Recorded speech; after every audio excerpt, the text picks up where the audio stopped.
ಕೊನೆಗೂ ಕೂಡ ಈಗ ಸರ್ಜರಿ ಫಿಕ್ಸ್ ಅಂತಿದ್ದಾರೆ. ಇನ್ನೇನು ಬುಧವಾರಕ್ಕೆ 6 ವಾರ ಮುಕ್ತಾಯವಾಗುತ್ತೆ. ಈಗ ಸರ್ಜರಿ ಮಾಡಿಸ್ಕೊಂಡ್ರೆ ಇನ್ನೊಂದಿಷ್ಟು ರೆಸ್ಟ್ ತಗೊಳ್ಳೋಕೆ ಸಮಯಾವಕಾಶ ಸಿಗುತ್ತೆ ಅನ್ನುವಂಥ ಲೆಕ್ಕಾಚಾರ ಇರಬಹುದೇನೋ.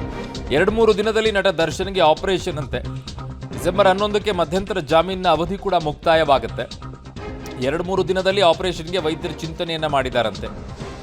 ಸೊ ಯಾಕಂದ್ರೆ ಮತ್ತೆ ಹೋಗಬೇಕಾಗುತ್ತೆ ಅಲ್ವಾ ಒಳಗಡೆಗೆ. ನಿನ್ನೆ ಕೋರ್ಟ್ಗೆ ಮಾಹಿತಿಯನ್ನ ದರ್ಶನ್ ಪರ ವಕೀಲರು ನೀಡಿದ್ರು. ಸೊ ಬುಧವಾರಕ್ಕೆ ಎಲ್ಲವೂ ಕೂಡ ಮುಕ್ತಾಯವಾಗುತ್ತೆ, 6 ವಾರಗಳ ಗಡುವು. ಸೊ ಹಾಗಾಗಿ ಈಗ ಸರ್ಜರಿಯನ್ನು ಮಾಡಿಸ್ಕೊಂಡ್ಬಿಟ್ರೆ ಇನ್ನೊಂದಿಷ್ಟು ರೆಸ್ಟ್ ತೆಗೆದುಕೊಳ್ಳೋಕ್ಕೂ ಕೂಡ ಅವಕಾಶ ಸಿಗುತ್ತೆ ಅಂತಿದ್ದಾರೆ. ಅದು ಸೋಮವಾರ ವಿಚಾರಣೆಗೆ ಬರುತ್ತೆ. ಆ ವಿಚಾರದಲ್ಲಿ ಏನಾಗುತ್ತೆ ಅಂತ ನೋಡಬೇಕು. ಜೊತೆಗೆ ಸುಪ್ರೀಂ ಕೋರ್ಟ್ನಲ್ಲೂ ಕೂಡ ಪೊಲೀಸ್ ಆಯುಕ್ತರು ಹೇಳಿದರು, ಸುಪ್ರೀಂ ಕೋರ್ಟ್ಗೂ ಕೂಡ ಇವರ ಬೇಲನ್ನು ರದ್ದು ಮಾಡೋಕ್ಕೆ ಅರ್ಜಿಯನ್ನು ಹಾಕಿದ್ದೀವಿ, ಅದು ವಿಚಾರಣೆಗೆ ಬರಬೇಕು ಅಂತ ಹೇಳಿ. ನೋಡಿ ಅದು ಏನಾಗುತ್ತೆ ಅಂತ. ನನ್ನ ಸಹೋದ್ಯೋಗಿ ಈಗ ಲೋಕೇಶ್ ನನ್ನ ಸಂಪರ್ಕಕ್ಕೆ ಸಿಗ್ತಾ ಇದ್ದಾರೆ. ಲೋಕೇಶ್, ದರ್ಶನ್ ಅವರ ವಿಚಾರದಲ್ಲಿ ನೋಡೋದಾದ್ರೆ ಹಲವು ರೀತಿಯಾದಂಥ ಅನುಮಾನಗಳನ್ನು SPP ಅವರು ಕೂಡ ನಿನ್ನೆ ವ್ಯಕ್ತಪಡಿಸ್ತಾ ಇದ್ರು, ಇವರೆಲ್ಲ ನಾಟಕ ಮಾಡ್ತಾ ಇದ್ದಾರೆ ಅಂತ ಹೇಳಿ.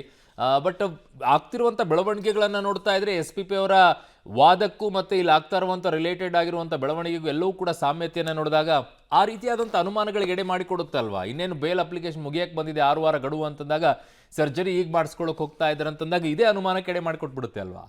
ಅರುಣ್, ಖಂಡಿತವಾಗೂ ಕೊನೆ ವಾರದಲ್ಲಿ ಸರ್ಜರಿ ಮಾಡ್ತಾ ಇದ್ದಾರೆ ಅಂತಂದರೆ ಅನುಮಾನಕ್ಕೆ ಎಡೆ ಮಾಡಿಕೊಡ್ತಾರೆ. ಯಾಕೆ ಅಂತಂದರೆ ತುರ್ತಾಗಿ ಆಪರೇಷನ್ ಆಗಬೇಕು ಅಂತೇಳಿ 6 ವಾರಗಳ ಕಾಲ ಮಧ್ಯಂತರ ಜಾಮೀನನ್ನು ಪಡ್ಕೊಂಡು ಇನ್ನು ಮಧ್ಯಂತರ ಜಾಮೀನಿನ ಅವಧಿ ಮುಕ್ತಾಯ ಆಗೋಕ್ಕೆ ಕೇವಲ 4 ದಿನಗಳಿದೆ. 4 ದಿನಗಳಲ್ಲಿ ಆಪರೇಷನ್ಗೆ ಡೇಟ್ ಫಿಕ್ಸ್ ಆಗುತ್ತೆ ಅಂತಂದರೆ ಅನುಮಾನಗಳಿಗೆ ಎಡೆ ಮಾಡಿಕೊಡುತ್ತೆ. ಆ ಕಾರಣಕ್ಕೋಸ್ಕರ ಈಗ ಇನ್ನೊಂದು 2-3 ದಿನದಲ್ಲಿ ಆಪರೇಷನ್ ಮಾಡ್ತೀವಿ ಅಂತೇಳಿ ಹೇಳ್ತಾ ಇದ್ದಾರೆ. ಆಪರೇಷನ್ ಮಾಡಿ ಮತ್ತೆ ಮಧ್ಯಂತರ ಜಾಮೀನಿನ ಅವಧಿಯನ್ನು ವಿಸ್ತರಣೆ ಮಾಡಿಕೊಳ್ಳುವ ಪ್ಲ್ಯಾನ್ನಲ್ಲಿದ್ದಾರೆ ಅನ್ನುವಂಥ ಮಾಹಿತಿ ಲಭ್ಯ ಆಗ್ತಾ ಇರುವಂಥದ್ದು. ಹಾಗಾಗಿ ಸೋಮವಾರ ಅಥವಾ ಮಂಗಳವಾರ ಆಪರೇಷನ್ ಮಾಡ್ತಾರೆ ಅಂತ ಹೇಳಲಾಗ್ತಾ ಇದೆ. ಆಪರೇಷನ್ ಮಾಡಿ ರಿಕವರಿ ಆಗಲಿಕ್ಕೆ ಮತ್ತಷ್ಟು ಸಮಯ ಕಾಲಗಳು ಬೇಕಾಗುತ್ತೆ. ಹಾಗಾಗಿ ಸಮಯಕ್ಕೋಸ್ಕರ ಮತ್ತೆ ರಿಕ್ವೆಸ್ಟ್ ಮಾಡಿಕೊಳ್ಳುವ ಸಾಧ್ಯತೆ ಇದೆ. ಆದರೆ ಆಪರೇಷನ್ ಯಾವ ಆಪರೇಷನ್ ಅನ್ನುವಂಥದ್ದು ಕೂಡ ಕುತೂಹಲ ಮೂಡಿಸುತ್ತೆ. ಮತ್ತೊಂದು ಕಡೆ ಹೇಳ್ತಾ ಇದ್ರು ರಕ್ತದೊತ್ತಡ ಇದೆ ಮತ್ತು BP ಕಡಿಮೆ ಆಗ್ತಾ ಇಲ್ಲ, ಈ ರೀತಿಯಾದಂಥ ಕಾರಣಗಳನ್ನು ಕೊಟ್ಟರು ಸರ್ಜರಿ ಯಾಕೆ ಮಾಡಿಲ್ಲ ಅಂತ ಅನ್ನೋದಕ್ಕೆ. ಆದರೆ BP ಮತ್ತು ರಕ್ತದೊತ್ತಡ ಇವೆಲ್ಲವನ್ನು ಕೂಡ ಒಂದು ಮಾತ್ರೆಯಲ್ಲಿ ಸರಿಪಡಿಸ್ಬೋದು ಆಗತ್ತೆ ಅಂತೇಳಿ SPP ಅವರು ಕೂಡ ಹೇಳ್ತಾ ಇದ್ರು. ಈ ಎಲ್ಲ ಬೆಳವಣಿಗೆಗಳನ್ನು ನೋಡ್ಕೊಂಡ್ರೆ ಅನುಮಾನಗಳಿಗೆ ಎಡೆ ಮಾಡಿಕೊಡುತ್ತೆ. ಇನ್ನೊಂದು 2-3 ದಿನದಲ್ಲಿ ಆಪರೇಷನ್ ಆಗುತ್ತೆ ಅಂತ ಹೇಳ್ತಾ ಇದ್ದಾರೆ.